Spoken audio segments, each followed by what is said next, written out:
Good morning my dear students. आइए class 6 और social science का फर्स्ट चैप्टर हम लोग कंप्लीट कर चुके थे, क्वेश्चन आंसर भी। ठीक है, आज हम लोग देखेंगे according to syllabus chapter 5, history का चैप्टर 5। आइए, क्या कह रहा है? वैदिक एज मतलब क्या? वैदिक युग। कह रहा है कि with the arrival of Aryans during the 1500 BC to 600 BC, India took a step forward from a pastoral nomadic life to a settled life. This was made possible due to the surplus agriculture production. Along with the progress in the economic life, political and social life also advanced. मतलब ये कह रहा है कि वैदिक as, ठीक है, वैदिक युग कह रहा है कि 1500 BC से 600 BC, 1500 BC से 600 BC के दौरान आर्यों के आगमन के साथ भारत ने एक देहाती या खानाबदोश जीवन से एक व्यवस्थित जीवन के लिए एक कदम आगे बढ़ाया। नोमेडिक का मतलब क्या होता है? खानाबदोश। खानाबदोश किसको बोलते हैं? जो अपनी भोजन की खोज में एक जगह से दूसरी जगह भटक के जाए, ठीक है, जिसका कोई एक जगह नहीं रुके, वो हमेशा एक जगह से दूसरी जगह जाते रहे। किसके खोज में? भोजन के खोज में। उसी को क्या कहते हैं? नोमेडिक बोलते हैं। यह अधिशेष एक कृषि उत्पादन के कारण, कह रहा है, यह अधिशेष कृषि उत्पादन के कारण संभव हुआ और आर्थिक जीवन में प्रगति के साथ राजनीतिक और सामाजिक जीवन पे भी क्या हुआ? इसका जो है एडवांस हुआ। ठीक है, आर्थिक और राजनीतिक जीवन भी क्या हुआ? उसका एडवांस हुआ। अब आइए क्या कह रहा है?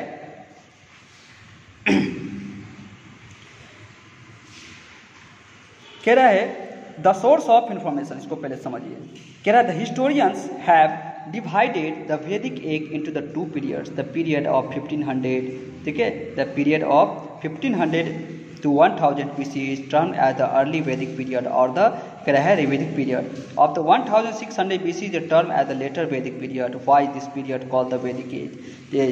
It is because our main, कह रहा है, it is because our main the kept on the, ठीक है, कह रहा है, coming in group the Aryans who came to India and settled down came to the be known as the Indo-Aryans. कह रहा है कि इतिहासकार द हिस्टोरियंस हैव डिवाइडेड वैदिक एज इनटू टू पीरियड, दो भागों में इसको बांटा, टू पीरियड्स में।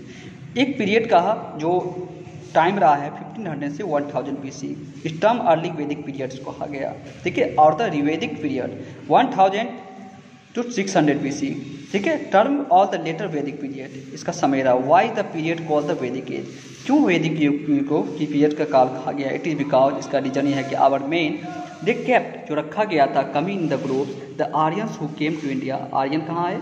जो भारत आए, to settle down came to be, ठीक है, be known as the Indo Aryans. यहाँ भारत आकर ही क्या हो गया? यहाँ बस गया, जिसके कारण से क्या कहा गया? इंडो आर्यंस कहा गया। अब आइए लाइफ ऑफ द पीपल, क्या कह रहे हैं कि initially the Aryan live in the village, ठीक है, their primary loyalty was towards their respective clans. कह रहा है the village was called grama, they lived in extended joint families or a kulla comprising of the uncles, aunts, nephews and cousins. The head of the family was the most senior male member called a Giripati, ठीक है।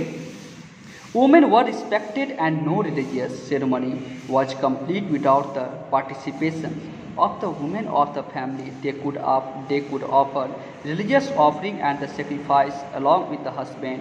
Many hymns of the Rigveda have been, ठीक है, Rigveda have been composed by the women, indicating the some of them received good education. There are no evidence of the child marriage in the Rigveda, and the practice of the widow remarriage has been mentioned. Women could attend political assemblies. All these practical suggested that women enjoy high status in the society.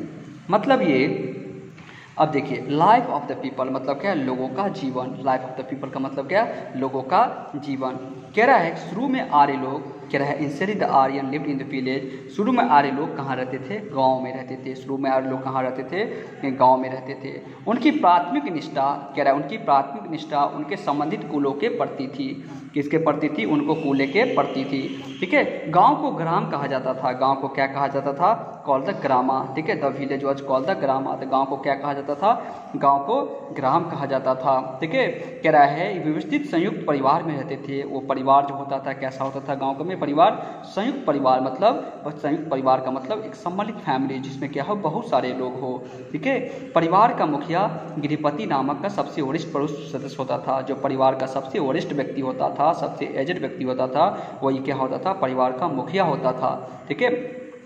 कह रहा है कि महिलाओं का सम्मान भी जो है, महिलाओं का सम्मान भी किया गया था और परिवार की महिलाओं को भागीदारी के बिना भी कोई धार्मिक समारोह में पूरा नहीं हुआ था। जब भी कोई धार्मिक समारोह होता तो उसमें पर जो है परिवार की महिलाओं को शामिल होना बहुत जरूरी था, उसके बिना जो है कोई धार्मिक समारोह नहीं होता था। ठीक है। कह रहे हैं उसके बिना क्या होता था, कोई धार्मिक समारोह नहीं हुआ था। वे अपने पति के साथ धार्मिक प्रसाद और बलिदान दे सकते थे। ऋग्वेद के कई स्रोत हैं महिलाओं द्वारा रचे गए हैं। ऋग्वेद के कई स्रोत हैं जो किसके द्वारा रचे गए हैं, महिलाओं द्वारा रचे गए हैं। ठीक है। जिनमें संकेत मिलता है कि उनमें से कुछ ने अच्छी शिक्षा प्राप्त की थी। इसमें पढ़ने से ये पता चलता है कि उनमें से कुछ ने क्या की थी, अच्छी शिक्षा प्राप्त की थी। ऋग्वेद में बाल विवाह का कोई प्रमाण नहीं है और विधवा पुनर्विवाह की प्रथा का उल्लेख किया गया है। ऋग्वेद में देखा जाए तो बाल विवाह की कोई चर्चा नहीं है, लेकिन विधवा पुनर्विवाह की उसमें चर्चा किया गया है। महिलाएं राजनीतिक सभाओं में भाग ले सकती। जब भी कोई राजनीतिक सभा होता तो उसमें महिलाएं क्या करती थी, भाग ले सकती थी। ठीक है। उसके बाद भाग ले सकती थी। इन सभी प्रथाओं से पता चलता था कि महिलाओं को, ठीक है, इन सभी suggested that the women enjoyed high status society, इन सभी प्रथाओं से पता चलता था कि महिलाओं को समाज में क्या है, उच्च दर्जा प्राप्त किया गया है। महिलाओं को समाज में क्या दिया गया है, उच्च दर्जा दिया गया है। आज कितना ही जाने दीजिए। ठीक है। Dates of thank you for day. ये हम अभी अकॉर्डिंग टू सिलेबस आप लोगों को पढ़ा रहे हैं। ठीक है। ध्यान रखिएगा। वैदिक एक, ठीक है, हिस्ट्री में पहला चैप्टर था, उसके बाद 5 है। ठीक है। अब इसको पढ़ लीजिएगा आप लोग, फिर हम लोग नेक्स्ट डे आगे पढ़ेंगे। That's all. Thank you for day.